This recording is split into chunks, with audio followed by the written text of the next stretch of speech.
قرآن قرآن قرآن قرآن کی روشنی۔ الحمدللہ رب العالمین والصلاة والسلام علی خاتم النبیین اما بعد فاعوذ باللہ من الشیطان الرجیم بسم اللہ الرحمن الرحیم الصلاة والسلام علیک یا رسول اللہ وعلی آلک واصحابک یا حبیب اللہ الصلاة والسلام علیک یا نبی اللہ وعلی آلک واصحابک یا نور اللہ۔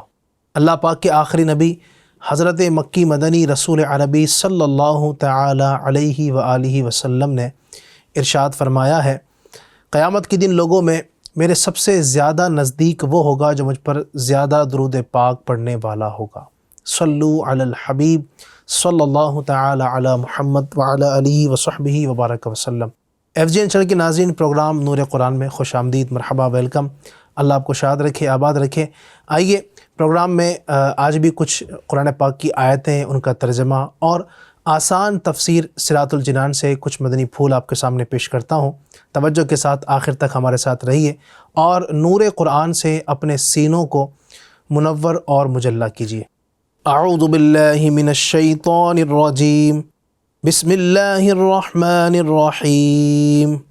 ان المتقین فی ظلال وعیون وفواکہ مما یشتہون کلوا واشربوا ہنیئا بما کنتم تعملون انا کذالک نجزی المحسنین ویل یومئذ للمکذبین۔ ترجمہ کنز الایمان۔ بے شک ڈر والے سایوں اور چشموں میں ہیں، اور میووں میں سے جو کچھ ان کا جی چاہے کھاؤ اور پیو، رچتا ہوا اپنے اعمال کا صلہ۔ بے شک نیکوں کو ہم ایسا ہی بدلہ دیتے ہیں، اس دن جھٹلانے والوں کی خرابی۔ ترجمہ کنز العرفان۔ بے شک ڈر والے سایوں اور چشموں میں ہوں گے، اور پھلوں میں سے جو چاہیں گے اپنے اعمال کے بدلے میں مزے سے کھاؤ اور پیو۔ بے شک نیکی کرنے والوں کو ہم ایسا ہی بدلہ دیتے ہیں، اس دن جھٹلانے والوں کے لیے خرابی ہے۔ تفسیر صراط الجنان۔ ان المتقین، بے شک ڈر والے۔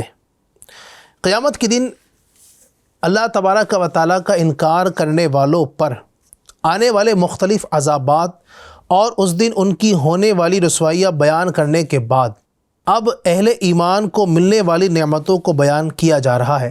چنانچہ اس آیت اور اس کے بعد والی 3 آیات کا خلاصہ یہ ہے کہ بے شک وہ لوگ جو دنیا میں اللہ تبارک و تعالی کے عذاب سے ڈرتے تھے، وہ آخرت میں جنتی درختوں کے سایوں اور جنت میں جاری چشموں میں ہوں گے۔ سبحان اللہ۔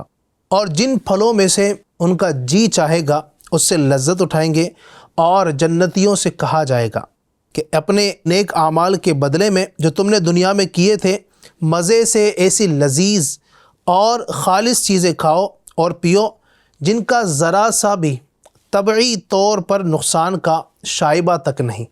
بے شک نیکی کرنے والوں کو ہم ایسا ہی بدلہ دیتے ہیں، لہٰذا تم بھی نیکیاں کرو تاکہ ایسی جزا حاصل کر سکو۔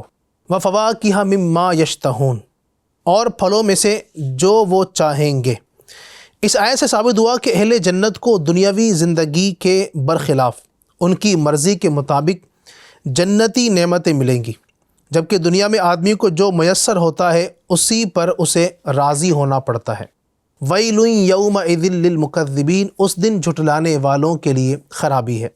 قیامت کے دن مومن انتہائی عزت اور کرامت کے ساتھ ہوگا، جبکہ منکر، اللہ پاک کا انکار کرنے والا، ذلت اور رسوائی کی حالت میں ہوگا۔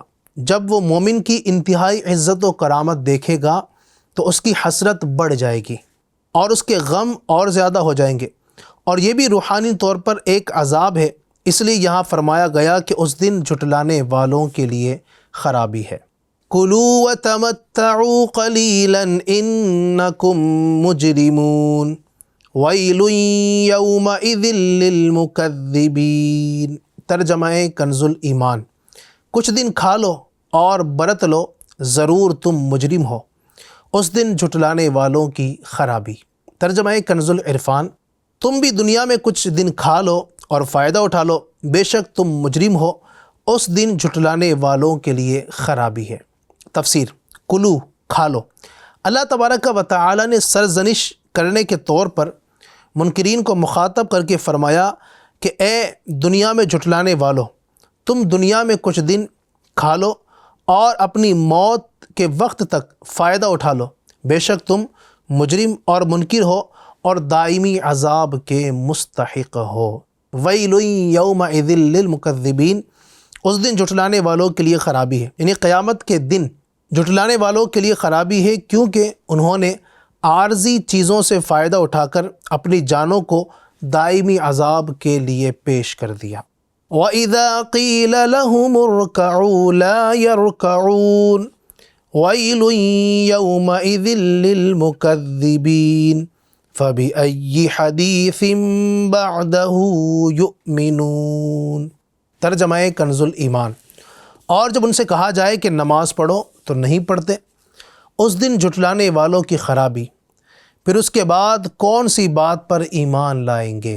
ترجمہ کنز العرفان، اور جب ان سے کہا جائے کہ جھک جاؤ تو وہ نہیں جھکتے، اس دن جھٹلانے والوں کے لیے خرابی ہے، پھر اس کے بعد وہ کون سی بات پر ایمان لائیں گے۔ تفسیر صراط الجنان، وَإِذَا قِيلَ لَهُمْ، اور جب ان سے کہا جائے، قیامت کے دن جب منکرین کو سجدے کے لیے بلایا جائے گا اور وہ سجدہ نہ کر سکیں گے، تو کہا جائے گا کہ جب دنیا میں ان سے کہا جاتا کہ ایمان لا کر محمد مصطفیٰ صلی اللہ تعالی علیہ وآلہ وسلم اور ان کے صحابہ کے ساتھ نماز ادا کرو، تو یہ نماز نہیں پڑھتے تھے، اسی سبب سے آج یہ سجدہ کرنے سے محروم کر دیے گئے۔ وَيْلٌ يَوْمَئِذٍ لِّلْمُكَذِّبِينَ، اس دن جھٹلانے والوں کے لیے خرابی ہے، یعنی قیامت کے دن ان لوگوں کے لیے خرابی ہے جنہوں نے دنیا میں رکوع اور سجدہ کرنے سے انکار کیا اور اسلام قبول کرنے کا شرف حاصل نہ کیا۔ فَبِأَيِّ حَدِيثٍ بَعْدَهُ يُؤْمِنُونَ، پھر اس کے بعد وہ کون سی بات پر ایمان لائیں گے، یعنی قرآن شریف اللہ تبارک و تعالیٰ کی کتابوں میں سے سب سے آخری کتاب اور بہت ظاہر معجزہ ہے۔ جب یہ لوگ اس پر ایمان نہ لائے تو پھر اس کے بعد وہ کس کتاب پر ایمان لائیں گے۔ اللہ تبارک و تعالیٰ قرآن مجید فرقان حمید کی برکتیں ہمیں نصیب فرمائے، ان آیتوں کی برکتوں سے اللہ ہمیں مالا مال فرمائے۔ فرمان مصطفیٰ صلی اللہ تعالی علیہ وآلہ وسلم ہے، جس کے پاس میرا ذکر ہوا اور اس نے مجھ پر درود پاک نہ پڑھا، تحقیق وہ بدبخت ہو گیا۔ صلو علی الحبیب صلی اللہ تعالی علی محمد صلی اللہ علیہ وسلم۔ ناظرین، الحمدللہ ہم اس پروگرام نور قرآن میں قرآن پاک کا ترجمہ تفسیر کے ساتھ ساتھ نیکی کی دعوت جو کتاب امیر اہل سنت کی ہے اس سے بھی کچھ مدنی پھول پیش کرنے کی سعادت حاصل کرتے ہیں۔ آئیے آج کے اس ایپیسوڈ میں ہم آپ کو وضو کا طریقہ بتانے کی کوشش کرتے ہیں۔ آئیے، دعوت اسلامی کے اشاعتی ادارے مکتبۃ المدینہ کی مطبوعہ 496 صفحات پر مشتمل کتاب نماز کے احکام پیج نمبر 7 سے 13 پر ہے۔ کعبۃ اللہ شریف کی طرف منہ کر کے اونچی جگہ بیٹھنا مستحب ہے۔ وضو کے لیے جب بیٹھیں گے تو وہ طریقہ بیان کیا جا رہا ہے کہ وضو کے لیے کعبۃ اللہ شریف کی طرف منہ کر کے اونچی جگہ پر بیٹھنا مستحب ہے۔ وضو کے لیے نیت کرنا سنت ہے، نیت نہ ہو تب بھی وضو ہو جائے گا مگر ثواب نہیں ملے گا۔ نیت دل کے ارادے کو کہتے ہیں، دل میں نیت ہوتے ہوئے زبان سے بھی کہہ لینا زیادہ اچھا ہے، افضل ہے، لہذا زبان سے اس طرح نیت کیجیے کہ میں حکم الہی عز و جل بجا لانے اور پاکی حاصل کرنے کے لیے وضو کر رہا ہوں۔ جی ہاں، جب وضو کرنے بیٹھیں گے تو نیت یہ ہو کہ میں حکم الہی بجا لانے اور پاکی حاصل کرنے کے لیے وضو کر رہا ہوں۔ اس کے بعد بسم اللہ کہہ لیجئے کہ یہ بھی سنت ہے، بلکہ بسم اللہ والحمدللہ یہ کہہ لیجئے۔ اس کی برکت یہ ہے کہ جب تک با وضو رہیں گے فرشتے نیکیاں لکھتے رہیں گے۔ سبحان اللہ۔ اب دونوں ہاتھ 3 بار پونچھوں تک دھو لیجئے، اسے کہتے ہیں پونچھے، تو پونچھوں تک دھو لیجئے، نل بند کر کے دونوں ہاتھوں کی انگلیوں کا خلال بھی کیجیے۔ یہ جو انگلیاں ہیں، انگلیوں کا جو خلال یہ کرنا ہے، کم از کم 3 بار دائیں بائیں اوپر نیچے کے دانتوں میں مسواک کیجیے اور ہر بار مسواک دھو لیجیے۔ حجت الاسلام حضرت سیدنا امام ابو حامد محمد بن محمد غزالی رحمۃ اللہ تعالی علیہ فرماتے ہیں، مسواک کرتے وقت نماز میں قرآن مجید کی قراءت اور ذکر اللہ کے لیے منہ پاک کرنے کی نیت کرنی چاہیے۔ اب سیدھے ہاتھ کے 3 چلو پانی سے ہر بار نل بند کر کے اس طرح 3 کلیاں کیجیے کہ ہر بار منہ کے ہر پرزے پر حلق کے کنارے تک پانی پہنچ جائے۔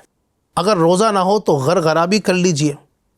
پھر سیدھے ہی ہاتھ کے 3 چلو سے اور ہر بار آدھا چلو پانی کافی ہے۔ اب جو ہم پانی لیں گے 3 بار، اور اس سے ہر بار نل بند کر کے 3 بار ناک میں نرم گوشت تک پانی پہنچا لیجیے۔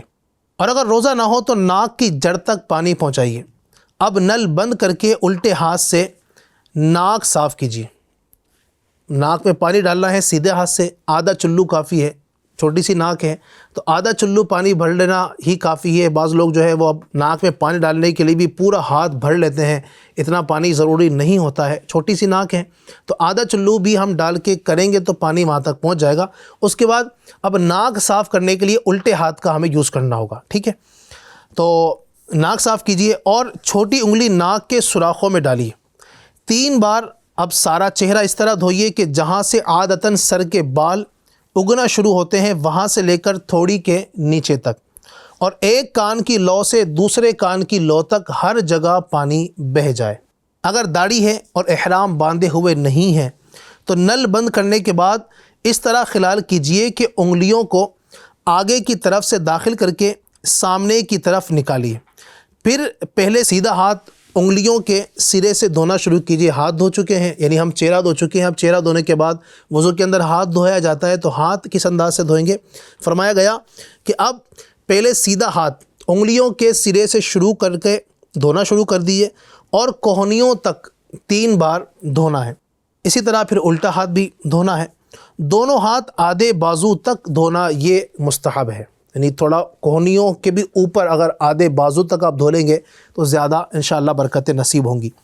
اکثر لوگ، اب یہاں پر کچھ لوگ غلطی کیا کرتے ہیں وہ سنیے۔